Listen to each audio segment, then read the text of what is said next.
Assalamualaikum warahmatullahi wabarakatuh. Perkenalkan, saya Salma dari Prodi Teknologi Rekayasa Elektronika. Video kali ini saya akan memaparkan proses pengerjaan dalam penugasan minggu ke-6 pemrograman dasar. Pada minggu ini kita mempelajari mengenai struktur perulangan. Struktur perulangan atau loop adalah instruksi kode program yang bertujuan untuk mengulang beberapa baris perintah. Dalam penugasan yang akan saya paparkan, untuk tugas pertama memiliki perintah berupa pengerjaan flowchart dan program untuk menampilkan increment. Tentuannya adalah berupa user memasukkan nilai pemulaan counter, user memasukkan nilai akhir counter, user memasukkan increment atau kenaikan nilai. Yang terakhir adalah program menampilkan hasil seperti gambar yang telah ditentukan, yakni display output yang telah ditentukan. Untuk tugas kedua berupa pengaplikasian konsep perulangan atau loop, di mana diperintahkan membuat flowchart dan program dari tugas atau beberapa tugas yang telah ditentukan, di mana mahasiswa diminta untuk memilih 2 soal dengan mengaplikasikan fungsi for and while do untuk masing-masing soal yang dipilih. Nah, dalam pengerjaan tugas ini, fungsi-fungsi yang digunakan umumnya sama dengan fungsi yang digunakan pada video yang telah dipaparkan sebelumnya. Namun, sesuai dengan pelajaran pada minggu ke-6, terdapat tambahan fungsi, yakni berupa konsep perulangan atau loop. Pada tugas pertama, saya mengaplikasikan fungsi while untuk menganalisis hasil dari permasalahan. Apa sih fungsi while itu? Jadi, fungsi while ini mengecek kondisi sebelum eksekusi, inisialisasi, dan increment manual di luar atau di dalam. While ini memiliki kegunaan berupa kondisi tidak diketahui jumlahnya, misalnya baca input hingga selesai, serta fleksibel untuk logika dinamis. Lalu untuk tugas kedua, saya menggunakan fungsi for dan juga do while. Fungsi for ini mengecek kondisi sebelum eksekusi, inisialisasi, dan increment otomatis di header dengan kegunaan sebagai literasi dengan jumlah tetap, misalnya loop 50 kali untuk deret. Lalu berikutnya adalah do while. Do while ini merupakan eksekusi blok dengan minimal 1 iterasi. Fungsi ini mengecek kondisi setelah atau ulangi jika benar. Memiliki kegunaan harus dijalankan minimal sekali, misalnya menu interaktif atau validasi input pertama, dengan keuntungan berupa jaminan 1 iterasi. Fungsi ini mirip while, tapi lebih aman untuk mencoba terlebih dahulu. Jadi, dalam perulangan for ini memiliki 3 syarat untuk ditulis dalam satu baris perintah. Seperti contohnya adalah for dalam kurung i sama dengan 1 titik koma merupakan syarat pertama, lalu syarat kedua i lebih kecil 5 titik koma sebagai syarat kedua, dan syarat ketiga adalah i plus plus tutup kurung.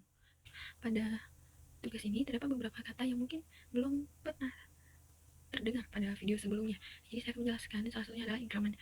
Increment merupakan bagian yang dipakai untuk memproses variabel counter agar bisa memenuhi kondisi akhir perulangan. Bagian ini akan selalu dieksekusi di setiap perulangan.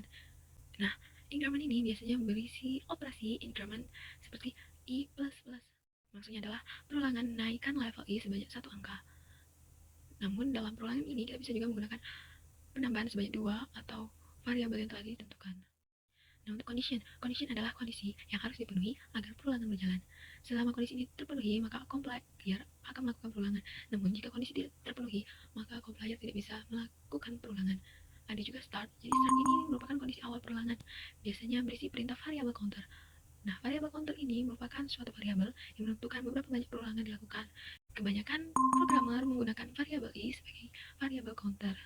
Namun penggunaan variabel ini tidak harus, bisa digantikan dengan variabel lain yang dibutuhkan. Nah, sebagai pelengkap, dalam pengulangan menggunakan for, terdapat 3 komponen penting, yakni kondisi awal, saat perulangan, dan agar pengulangan berhenti. Berikutnya saya akan menjelaskan mengenai flowchart. Jadi flowchart diawali dengan mulai menjalankan aplikasi kode blocks, yakni membuka aplikasi kode blocks. Pilih Create Project, pilih Console Application, pilih bahasa C, lalu atur judul project dan tempat penyimpanan file. Berikutnya kita bisa melakukan analisa soal dan rancangan program.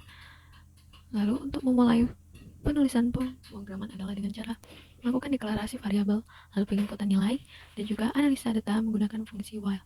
Lalu output hasil program menggunakan fungsi printf. Lalu diakhiri dengan fungsi return.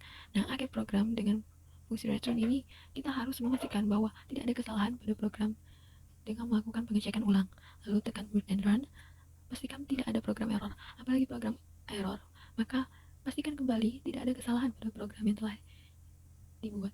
Namun jika tidak terdapat error, pastikan bahwa output yang ditampilkan di display dari program sesuai dengan apa yang ingin kita buat atau sesuai dengan soal yang telah ditentukan. Flowchart yang kedua, flowchart ini menggunakan fungsi pengulangan berupa for and while.